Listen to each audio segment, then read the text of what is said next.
Right, welcome everybody to another episode of Chris and Dave's Reality Cast. I am one of your hosts, Chris Phelps. My co-host and very good friend is Mr. Dave Horrocks. Hey there, Chris. It's great to speak to you again. Waiting to talk a bit about Singletown episode 12. Where do you want to start today? I think, Dave, we should start, and I think you deserve a little bit of the spotlight, is the new couple. So we've got Ella-Jo and Kyra. Both were on dates. Both seem very, very confused. Ella-Jo went on a date with a guy, said she was attracted to him, but she was hoping it was a girl. And I just think both of them. And then Kyra had said to some of the housemates that she's the same. Is she just interested in Ella-Jo, and that's why they're in a same-sex relationship, or is that she needs to sort of find for herself if she's attracted to other girls? So I think that's a really, really interesting dynamic. And taking a step back from what we do and watching the show, is that something as well? Like, does it separate yourself from being bisexual or a lesbian or gay? It's really interesting watching that unfold, Dave, and really honest of them both as well, to be honest. Yeah, I mean, I've got no idea, Chris. I've got no frame of reference for this one. I mean, I just don't understand how that happens. No. I just, if they're not attracted to women, they're not attracted to women. But, they've clearly ended up together. So fuck knows where this lot's going to go. But I tell you what, I mean, I think Ella said that when she got there, she was disappointed it wasn't a girl. So that says one thing, but she was attracted to him. So I don't know how to call that. But fucking hell, Chris, I don't think in all the dating shows that we've watched, I don't think I've seen a date go quite as badly as Kyra and or Kyra, whatever her name is. With so she met up. I can't remember the girl's name, but like petite, The French blonde girl. French girl, yeah. Yeah. And oh my god, that was painful to watch. I mean, she's almost like turning her nose up at her because she goes to the gym 5 times a week, and she's like, oh, 90% of my life has been spent on Netflix. It's like, talk about, you're supposed to be putting your best foot forward on a first date, aren't you? Yeah, I was the same, and she was quite disrespectful towards her regarding her accent when she was saying documentary, and she said it like obviously with a French accent. I don't know how to say it in French, but she was trying to say it in English, and she was just really disrespectful. And I was like, I don't know, I can't work out whether it's the Aussie, because she really does have a weird accent. She sounds more English than Australian. We said that in the Yeah. last episode, but she said she's only been in the UK since like early 2019, like February. This was filmed around about April, May 2019. Very, very interesting girl, but also I don't know whether the bluntness of being an Aussie was coming across well, because I thought she was a bit rude, to be honest, and not just in this date, throughout the episode with different people, just slightly off, Dave, which was a bit weird. Yeah, I don't think she came across as a very nice person at all, Chris. I don't know. I mean, Aussies can be a bit blunt. It's that whole Southern Hemisphere thing, But I don't know. I just don't think she's very nice. Or that's the way she comes across. And like you say, when she was saying, "Oh, documentary," oh, there's far too many syllables or something like that. It's like, well, it's not. She sort of spoke it in a bit of a French accent, and then she's saying about, oh, ti amo, what's that? Oh no, that's Italian. S'il vous plaît, what's that? Oh, please. I mean, for fuck's sake, I can't speak French, Chris, but come on. Everyone must know like 10 words of French or something like that you've learned at school. I wonder if she's like born to English parents and then she's been in Australia or something, gone to kind of some kind of expat school. Because I can't hear any Aussie in her accent at all. No, and I always say this. My sister lived out there for 2 years, and she had a Mancunian accent, but with some of the way the Aussies finish sentences off. They go a bit high when they speak and stuff like that. And then she moved to Canada. Now she's got like a bit of a Canadian. She's been there for 7 years, so I get that. She sounded to me exactly the same as my sister. She sounds like she's English, who's lived in Australia for a set amount of time, but I don't think she was, from what she was saying. You could be right. She may have moved there when she was a young kid, but from what she was saying and to be honest, Dave, it's pretty bad to say this, but I wasn't that interested in her, to be honest. Once she started being rude, I'm pretty much out with somebody. I'm just like, come on. I show a bit of respect. You're on this show. There's obviously problems in your relationship. Show respect for the person you're with. If you're not interested, then fine, but don't be an arse. And she just come across Yeah. really rude. So I know it sounds like I was really interested in Ella-Jo. I think she's a lovely girl. I really do, Dave. I think she's a really, really nice girl. Maybe it's the yin and yang. Maybe she brings Kyra down a peg or two, Dave, when she's been a bit snotty in that. But Ella-Jo, I was really interested in her journey, and I said in the last episode, is there enough time? But to be fair, they did a good job in this episode of me actually caring about her, because I'm thinking, you know what? She doesn't know what she wants, and maybe Kyra is not what she wants, but she's definitely, I think, on the right show. This is probably the only couples that actually say deserve to be on it, because it seems like there is something not right about their relationship at all. And I think genuinely they need to address that over these next few shows. So I'm quite interested to see where that goes, which is complete 180 from the last episode. Yeah. No, they did get a fair bit of screen time, didn't they? And I guess, it's one of those. Ella seemed to be, a bit put out that, Kyra's moved across here. She's got no kind of circle of friends or anything, and, probably doesn't, well, judging by her personality, doesn't find it that easy to meet new people either. So by default, she's going to be clinging on to Ella a little bit. And so it seems that's the main problem in the relationship. But then also the fact that, they have got this lingering doubt in their mind, and I don't envy them. That must be confusing as fuck. You know, am I actually lesbian? Am I bi? Or, do I just like this single one person from the opposite sex? I don't know.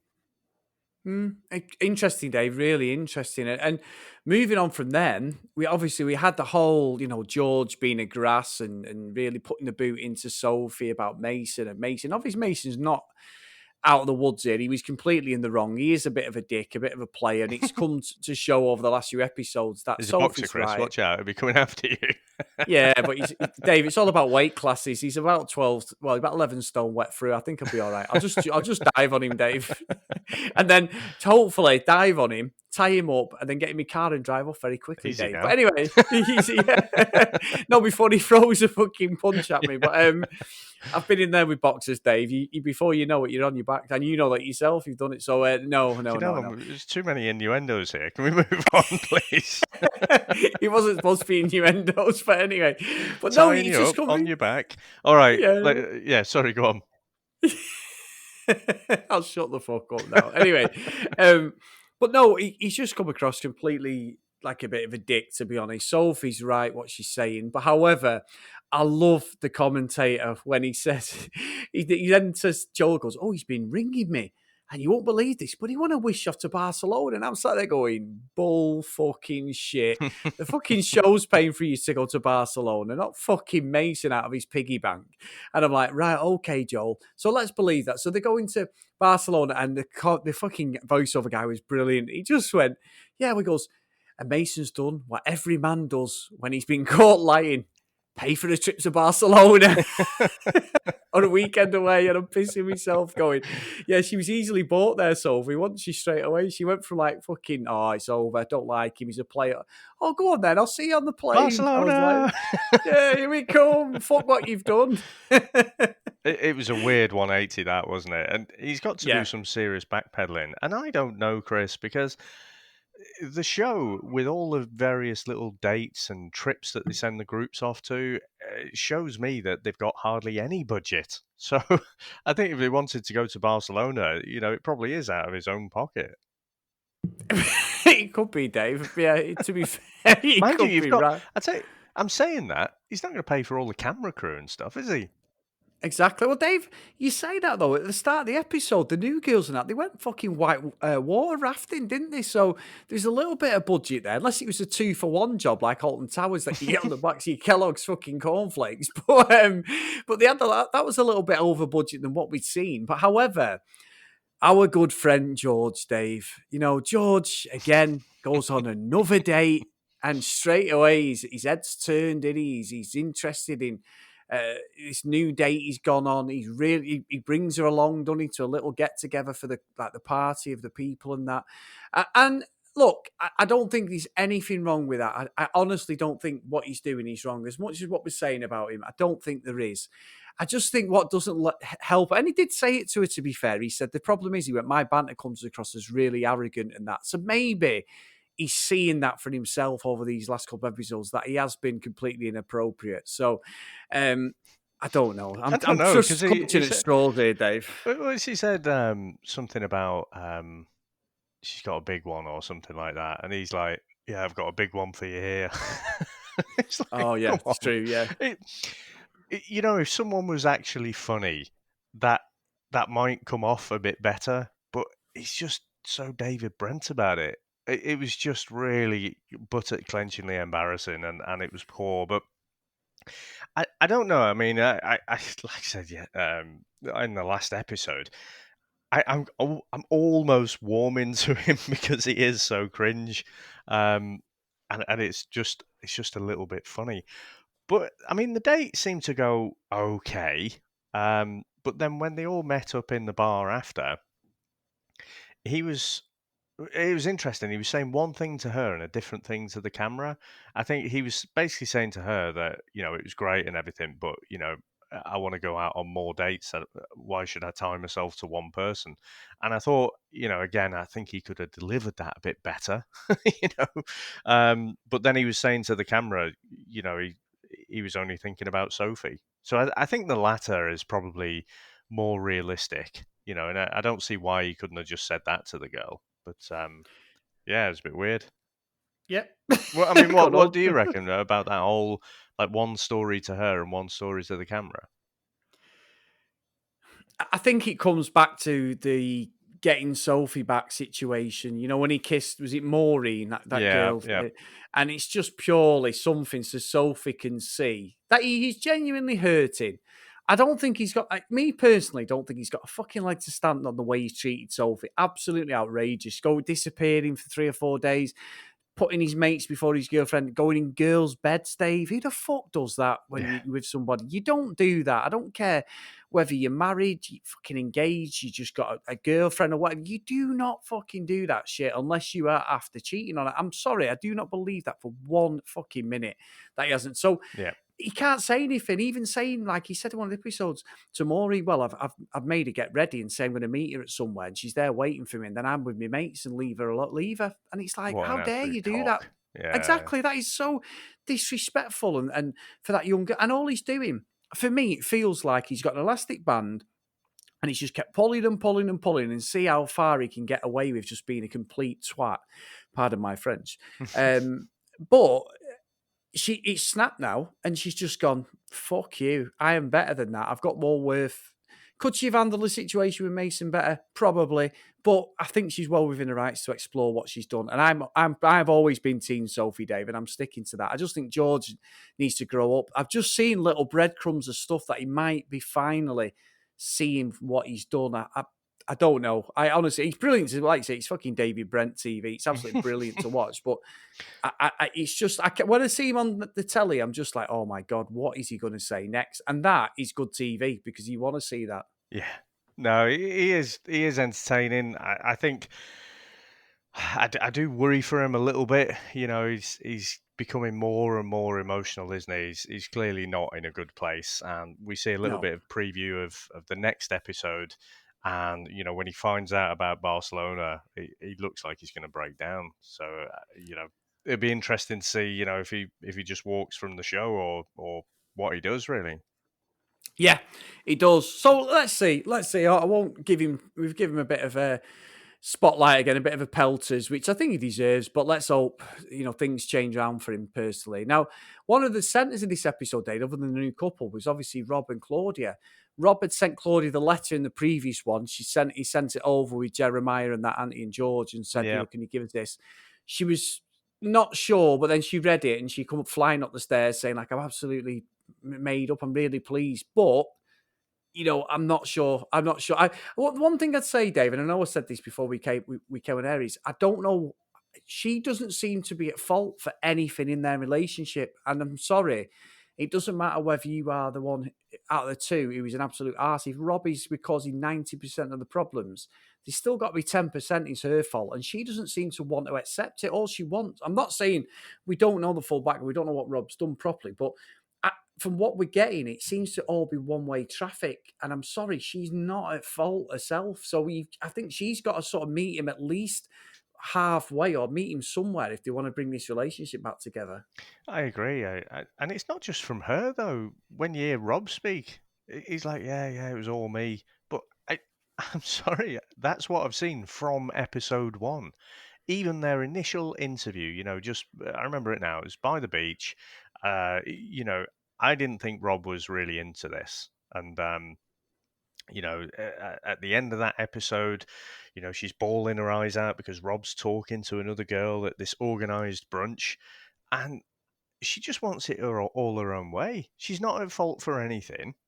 And Rob's like at fault for, not prioritizing her, not spending enough time with her, probably spending too much time with her.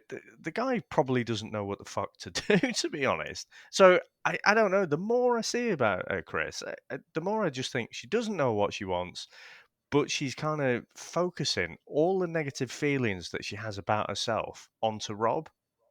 And Yeah. the reason she has low self-esteem is because of Rob. And I can't be doing with it. I'll be prepared to do a 180 if she says something different. But again, she seems to just want that constant reassurance, that constant ego boost from someone, and probably Rob hasn't given it to her enough, over the last couple of years.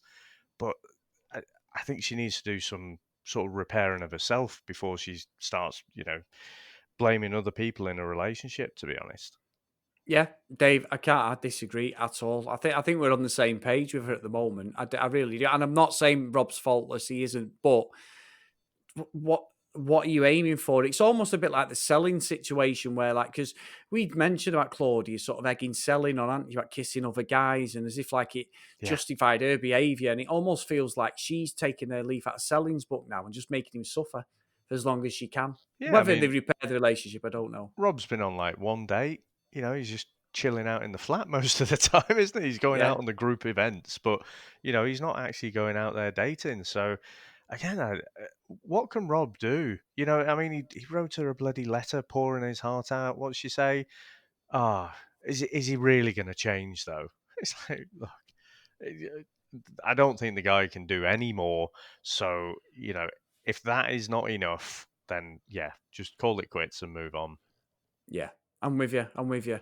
So, Dave, I think we're getting there, and we're getting closer to Love Island Australia, I my friend. know. I can't fucking wait, honestly, because we know that this whole platform and podcast that we created is based around Love Island. It always has and always will be. And the fact that we're getting a rerun on something that you haven't got watched yet, and I know you so well, my friend, I cannot wait because you are going to be fucking chomping at this one. Absolutely chomping.